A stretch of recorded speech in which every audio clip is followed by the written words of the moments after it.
Oke teman-teman, aku mau ngajarin teman-teman baca KTPU dan ini adalah contoh KTPU-nya. Yang pertama adalah mencari lokasi gedung ujian untuk UTM.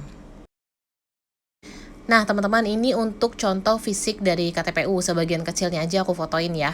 Nah, nanti di sini di sebelah kiri itu ada data diri yang dimana tempat ujiannya itu ada angka dan kota tempat kita memilih lokasi ujian waktu registrasi mata kuliah kemarin. Nah, kebetulan aku kemarin milih kota Tangerang Selatan nih.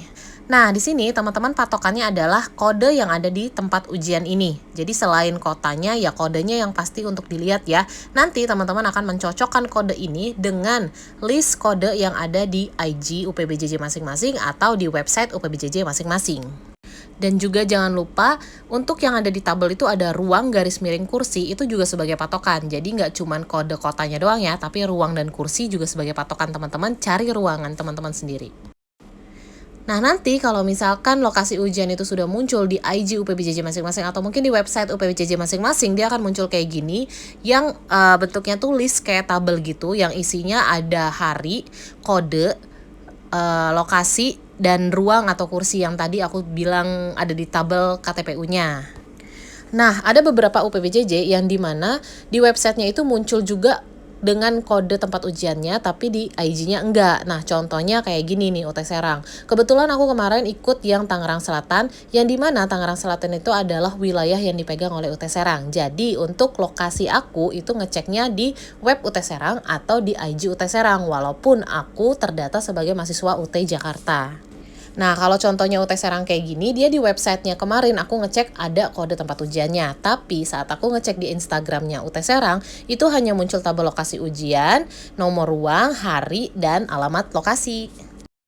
Nah, kalau kondisinya kayak gini, aku cuma nyocokinnya dari harinya, hari keberapa, hari pertama kah atau hari kedua kah, dan untuk nomor ruang serta nomor kursinya. Tapi kalau misalkan di UPBJJ lain, kayak misalkan aku pernah ujian di wilayah UT Jakarta, itu aku nyocokinnya sesuai dengan kode yang ada di KTPU tadi yang aku tunjukin.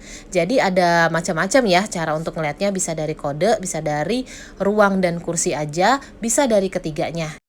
Nah, jadi teman-teman untuk ngecek atau cari lokasi ujian kita dalam bentuk gedung bukan cuma sekedar nama kotanya aja, itu benar-benar harus sesuai dengan KTPU dan harus teliti dari kodenya, kode tempat ujiannya, terus dari nomor kursi dan nomor ruangnya.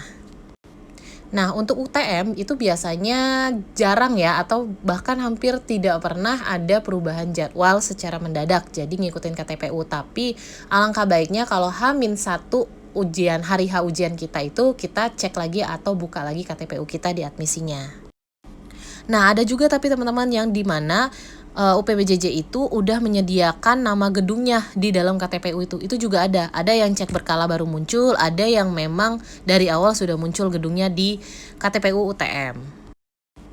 Nah, kalau ini contoh KTPU untuk yang UO. Kalau UO itu biasanya dia sudah muncul nama gedungnya gitu, kita di gedung mana. Nah, teman-teman, aku mau ngingetin juga nih, untuk perihal UO itu suka berubah jadwal secara dadakan. Jadi kalau misalkan nih, hari ini hari pertama cetak KTPU, terus muncullah jadwal UO teman-teman itu di tanggal 17 Desember misalkan ya. Nah, nanti di H-3 gitu, H-3 dari tanggal 17, misalkan tanggal 16, 15, atau mungkin 14-nya, atau mungkin 13-nya, teman-teman harus buka lagi KTPU-nya di admisi atau cetak ulang, takutnya ada perubahan jadwal, baik itu jam atau mungkin lokasinya. Pokoknya sekitar H-2, H-3 sampai mungkin H-1 dari terakhir kita lihat tanggalnya tanggal berapa, itu teman-teman harus cetak terus kalau untuk yang UO karena memang dia suka berubah jadwal. Tapi kalau UTM sama TH itu jarang dan hampir nggak pernah. Oke, lanjut, kalau ini adalah contoh KTPU untuk yang THE, Take Home Exam, yang dimana kita ngerjainnya di rumah. Nah, kalau yang THE ini, dia bentuk tabel KTPU-nya itu ada tanggal, ada jamnya, nanti di bawahnya juga ada aturan yang berlaku, kapan harus upload, kapan harus download. Dan juga di situ ada kata sandi. Nah, kata sandi itu adalah kata sandi di mana kita membuka website THE itu, gitu. Jadi, jangan sampai yang THE ini kesebar kemana-mana, mau teman-teman tunjukin ke dalam grup juga itu nggak boleh ya. Jadi kalau bisa keep sendiri. Nah, kalau UTM sama UO ya boleh lah, asalkan NIM-nya mau di blur boleh, atau apa yang di blur juga boleh, yang penting THE jangan di share kemana-mana. Oke teman-teman, itu adalah contoh dari KTPU, nanti tinggal teman-teman praktekin sendiri dengan KTPU teman-teman sendiri. Dan ingat kalau ada kata sandi jangan pernah di-share kemana-mana, dan untuk lokasi ujian harus detail ngeceknya sesuai dengan yang di KTPU. Dari kode tempat ujian, dari nomor ruang, dari nomor kursi, bahkan dari hari dan tanggal. Karena kadang-kadang tuh suka ada yang kebalik antara hari pertama sama hari kedua karena gedungnya berbeda.